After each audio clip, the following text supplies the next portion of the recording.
But one way and another, we do each year accumulate a Christmas savings fund, a fruitcake fund. These monies we keep hidden in an ancient bead purse, under a loose board, under the floor, under the chamber pot, under my friend's bed. The purse is seldom removed from this safe location, except to make a deposit or, as happens every Saturday, a withdrawal. For on Saturdays I am allowed 10 cents to go to the picture show. My friend has never been to a picture show, nor does she intend to. I'd rather hear you tell the story, buddy. That way I can imagine it more.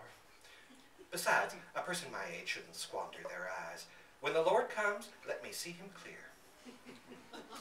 In addition to never having seen a movie, she has never eaten in a restaurant, traveled more than 5 miles from home, received or sent a telegram, read anything except the funny papers in the Bible, worn cosmetics, cursed, wished someone harm, told a lie on purpose, let a hungry dog go hungry.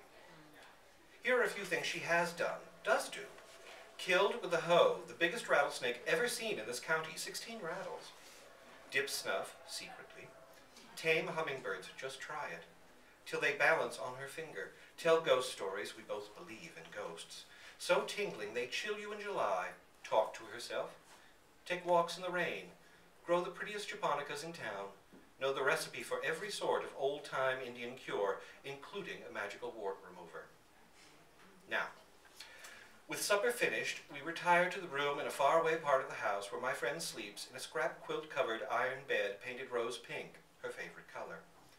Silently, wallowing in the pleasure of conspiracy, we take the bead purse from its secret place and spill its contents on the scrap quilt. Dollar bills tightly rolled and green as May buds. Somber 50-cent pieces, heavy enough to weigh a dead man's eyes. Lovely dimes, the liveliest coin, the one that really jingles, nickels and quarters, worn smooth as creek pebbles. But mostly, a hateful heap of bitter-odored pennies. Last summer, others in the house contracted to pay us a penny for every 25 flies we killed. Oh, the carnage of August! The flies that flew to heaven. Yet it was not work in which we took pride. And as we sit counting pennies, it is as though we were back tabulating dead flies. Neither of us has a head for figures. We count slowly, lose track, start again. According to her calculations, we have $12.73. According to mine, exactly $13. I do hope you're wrong, buddy. We can't mess around with 13. The cakes will fall. Or put somebody in the cemetery. Why, I wouldn't dream of getting out of bed on the 13th. This is true. She always spends 13ths in bed. So, to be on the safe side, we subtract a penny and toss it out the window. Of the ingredients that go into our fruitcakes, whiskey is the most expensive, as well as the hardest to obtain.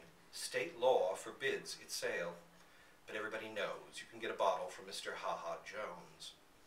And the next day, having completed our more prosaic shopping, we set out for Mr. Ha-Ha's business address, a sinful, to quote public opinion, fish fry and dance cafe down by the river.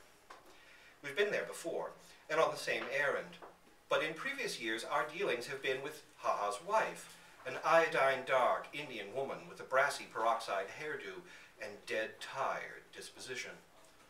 Actually, we've never laid eyes on her husband, though we heard that he's an Indian too, a giant with razor scars across his cheeks.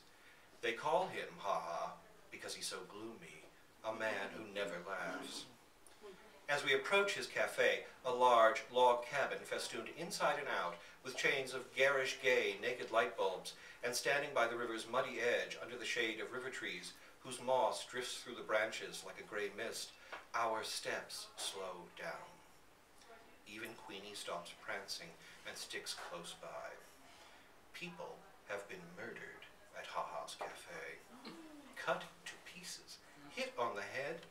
There's a case coming up next month in court. Naturally, these goings-on happen at night, when the colored lights cast crazy patterns and the Victrola wails. In the daytime, Ha-Ha's is shabby and deserted. I knock at the door. Queenie My friend calls, "Mrs. Ha-ha, ma'am? Anyone to home?" Footsteps. The door opens. Our hearts overturn. It's Mr. Ha-ha Jones himself. And he is a giant. He does have scars. And he doesn't smile. No. He glowers at us through Satan-tilted eyes and demands to know what you want with Ha-ha. For a moment, we are too paralyzed to tell. Presently, my friend half finds her voice, a whispery voice at best. "If you please, Mr. Ha-ha, we'd like a quart of your finest whiskey." His eyes tilt more. Would you believe it? Ha-ha is smiling, laughing too. "Which one of you is a drinking man?" "It's for making fruitcakes, Mr. Ha-ha. Cooking."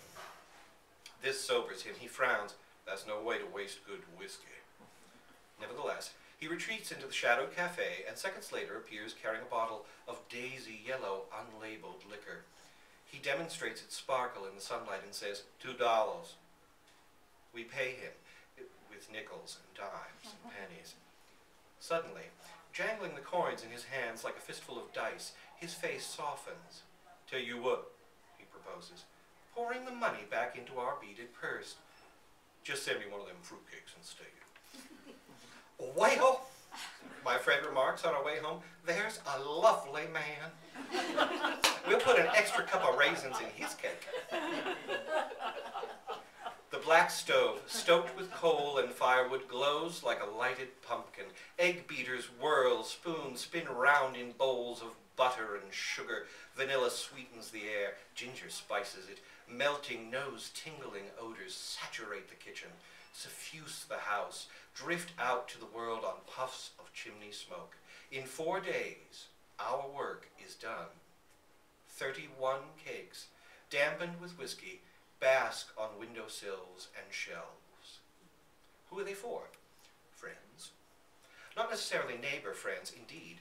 The larger share are intended for persons we've met maybe once, perhaps not at all. People who've struck our fancy, like President Roosevelt, like the Reverend and Mrs. J.C. Lucy, Baptist missionaries to Borneo who lectured here last winter, or the little knife grinder who comes through town twice a year, or Abner Packer, the driver of the 6 o'clock bus from Mobile, who exchanges waves with us every day as he passes in a dust cloud whoosh, or the young Wistons, a California couple whose car one afternoon broke down outside the house and who spent a pleasant hour chatting with us on the porch. Young Mr. Wiston snapped our picture, the only one we've ever had taken. Is it because my friend is shy with everyone except strangers that these strangers and merest acquaintances seem to us our truest friends? I think yes.